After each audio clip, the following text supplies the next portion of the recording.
Hello viewers, আশা করি আপনারা সবাই ভালোই আছেন।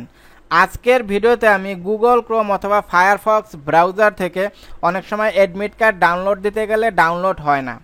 এখন কেন ডাউনলোড হয় না এবং কিভাবে ডাউনলোড দেবেন সে বিষয়ে আমি বিস্তারিত আলোচনা করব। তো আমার নাম দেবমোদর, আপনারা দেখতেছেন ডিএম টেকনিক। তো চলুন শুরু করা যাক।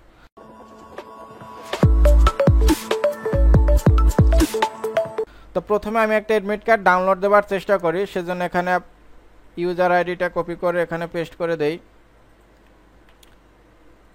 দেন পাসওয়ার্ড, এখন সাবমিট। এখন অ্যাডমিট কার্ড এসে গেছে, এখান থেকে ডাউনলোডে ক্লিক করি, দেন ওকে, দেন স্টার্ট ডাউনলোড। এই যে লেখাটা আছে সেম লেখাটাও কিন্তু আপনার ফায়ারফক্স ব্রাউজারের ক্ষেত্রেও পাবেন। এখন এটা কিভাবে সলভ করবেন দেখেন, এই যে সমস্যাটা করে, এই সমস্যা কিন্তু করে আপনার ইন্টারনেট ডাউনলোড ম্যানেজার, কিন্তু এই সমস্যাটা করে। এখন সলভ করার জন্য কি করবেন, খুবই সিম্পল কাজ, এই অপশনের উপর ক্লিক করবেন। এখন আপনার যে ব্রাউজারটা থেকে আপনার নামাবেন, যদি গুগল ক্রোম থেকে নামান এই টিকটা উঠাই দেবেন, আর যদি ফায়ারফক্স থেকে নামান তাহলে এই টিকটা উঠাই দেবেন। আমি এখান থেকে গুগল ক্রোমের টিকটা উঠাই দিলাম, দেন ওকে। এখন আমি এটাকে ব্যাকে যাই। এখন আমি আবার আপনার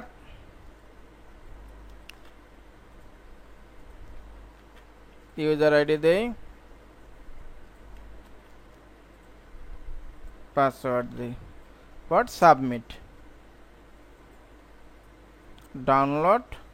এই দেখেন অ্যাডমিটটা কিন্তু ডাউনলোড হয়ে গেছে। তো এই ছিল আমার ভিডিও। এটা বুঝতে যদি আপনাদের কোনো সমস্যা হয় তাহলে অবশ্যই কমেন্ট করবেন, আমি রিপ্লাই দেব।